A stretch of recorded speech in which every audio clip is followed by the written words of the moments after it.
And now, Connect with KB. Hi, everybody. This is Kristin Beltzer, and I want to welcome you to another episode of Connect with KB.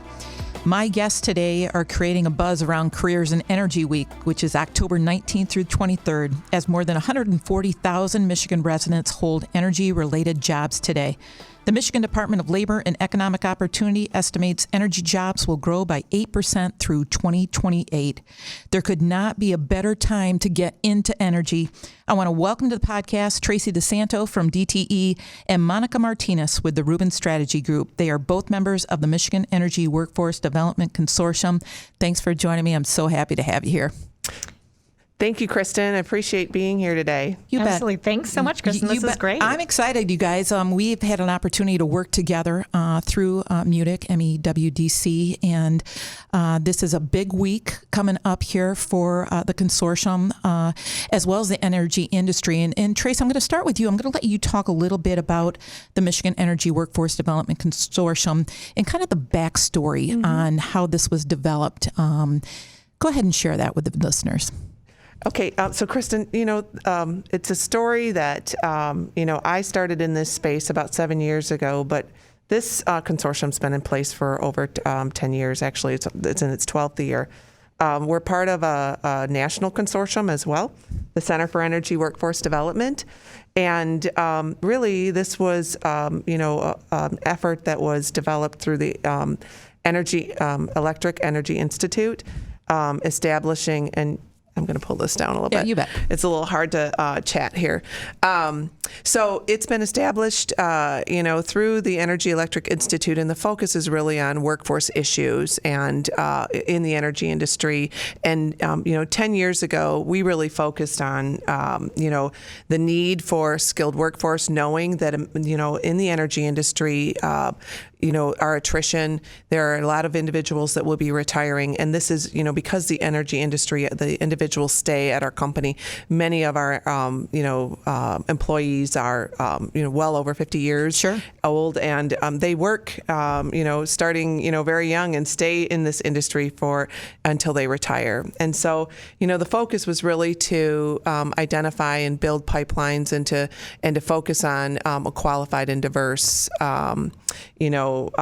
talent that we wanted to, build into our industry. But for me specifically, I started in this 7 years ago. The consortium was, focused on projects.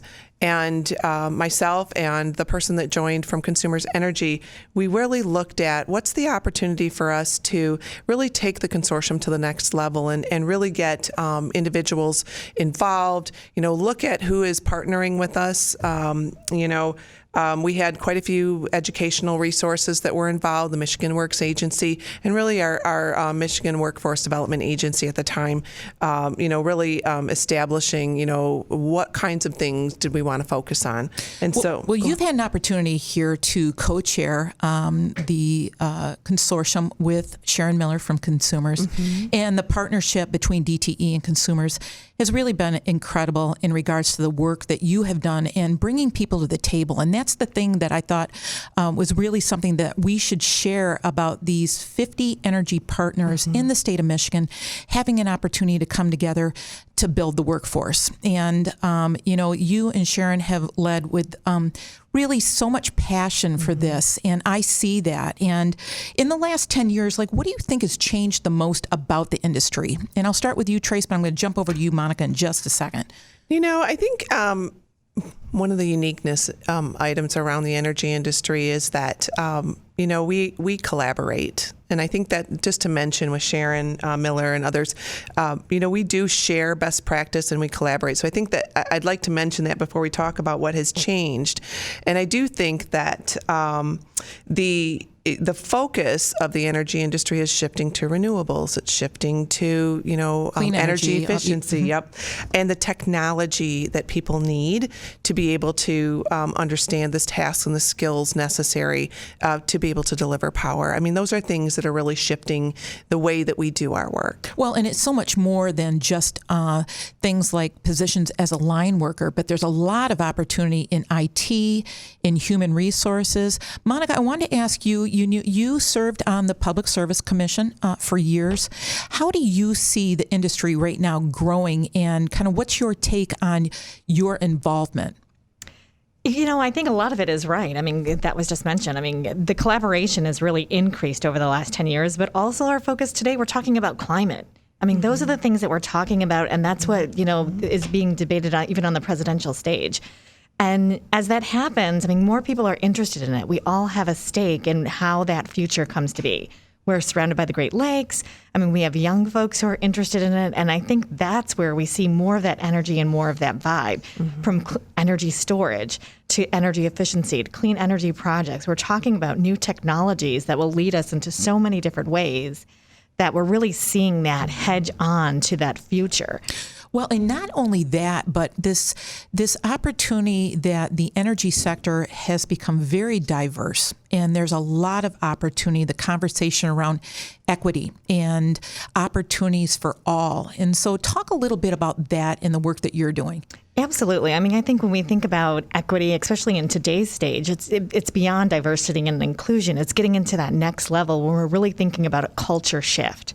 So with that, I think we're thinking more about authenticity, affordability. How do we make sure our programs are accessible for everybody? And how do we make sure small businesses that are sometimes in large part more minority and individuals of color owned, how do we make sure that those have the same chances and opportunities?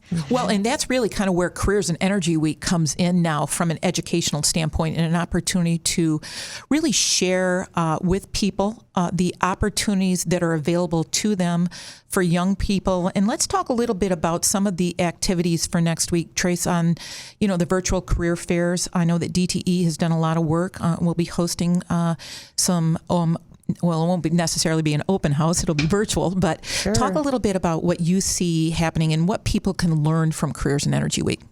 Well, we have two career fairs, one on Monday, Friday, where we are actually getting visibility to a virtual walkthrough of how our skilled trades individuals actually do their jobs. They will be highlighting the overhead lines, and so you'll get to see an overhead lineman actually go through and show students and their parents the opportunity, the excitement that they get in doing their job. And so we'll be hosting that with schools on the west side of the state and southeast Michigan.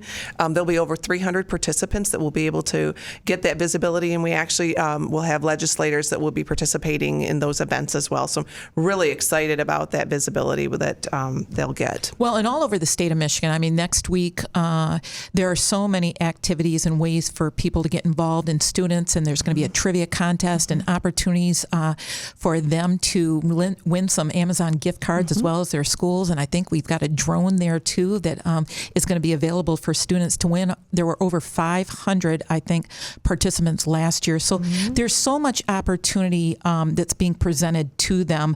Let's talk a little bit about the exposure for parents too. And I think that that's critical with this, as well as is with any kind of skilled trades. It's about educating parents a lot of the time and making sure that they know the jobs available for their young people, the salaries that are available, that, really these jobs are different than they were 25, 30, 40 years ago. And so, Monica, I'll let you kind of touch a little bit on that, about really the industry and opportunity ahead. Absolutely. I mean, I think there are so many opportunities. We know that there's going to be a growth and an increase in energy jobs, and that's going to happen, and that's going to help build our economy back as well. And with those things, we know that parents are a key cornerstone for making sure that kids who are following that pipeline to get somewhere can have those tools. So no matter what the job is, they know the opportunity. They know if someone's a lineman, or if somebody is doing pipes, or is studying, geology. Those are the things, energy efficiency, knowing that those are good paying jobs that have a variety of skills. Sometimes you need a college education, sometimes you don't.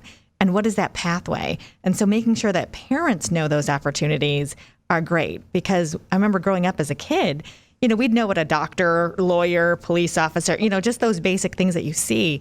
But the energy is so much more than that, and really making sure that they understand And this week is going to be really giving that exploration opportunity. Well, and I know that this year it's a little bit different. Obviously, we're not going to have this hands-on opportunity, but virtual reality really has played a part in this. We've seen that before where they have an opportunity to try a particular job and position through virtual reality. So it really kind of started to happen at the right time when we've gone into a virtual world. But we also know that, if you give these young people an opportunity, and we've seen the videos of students where they were doing some climbing the poles and how fast they were, and on the spot where they've done that in front of employers, where the employer says, hey, I'd really like to talk to you for a second. You've got a skill that we need. And who would think that when they went out there and a kid just happens to be really fast climbing up the pole, that would be an opportunity that is presented to them on the spot. So I think if people are interested, you can go to careersinenergymichigan.com. We'll give you some additional information about all of that activity for next week during Careers in Energy Week. Let's jump over to the strong alliance with the state of Michigan and, the great team at the Department of Labor and Economic Opportunity. They have been a wonderful partner in this, pushing for employer-led collaboratives. Trace, expand on that just a little bit in the work that they're doing. We have worked directly with Marsha Black Watson, Stephanie Beckhorn, Deb Lezenga, others who have really just been great supporters in, focusing on the Michigan, industry cluster approach, our talent pipeline management work that we do. And they've been just great partners. They've guided us in many cases. They support, they highlight, areas where, there's opportunities for grants. They've just been, involved in this consortium really from the start. And so they play a significant role. And they are just really, helpful in all the things that we focus on here through the consortium. Well, it's nice that the state of Michigan, they have the resources to share, to get other people involved. They know how important this is to grow the sector in Michigan. We know that the governor's got some expectations, too, on growing and getting more people into professional trades. We know that the Going Pro has just come back in light, and so there's going to be some work and dollars there. So it is very critical for the state of Michigan, and as diverse as we are, to be able to provide a lot of different opportunities for people, and especially if they don't go on to a 4-year college degree, but there are a lot of certifications, apprenticeship opportunities that are available for them. I want to talk a little bit also about the national organization, the Center for Energy Workforce Development, led by Missy Henriksen. She has been so good to MUTIC, and they are partnering with 120 utility companies all over the country to engage educational institutions and government entities. They're recruiting and retaining the best people out there. I think that is something that we are very devoted to through MUTIC. Let's talk a little bit about that and what we really get out of that partnership with CEWD. They really are, able to provide us best practice tools, guidance, as I said, in other partnerships as well. With Missy coming on board, the focus around creating the awareness and the visibility to the energy industry and just those unique, opportunities to highlight things in a very simple but effective way.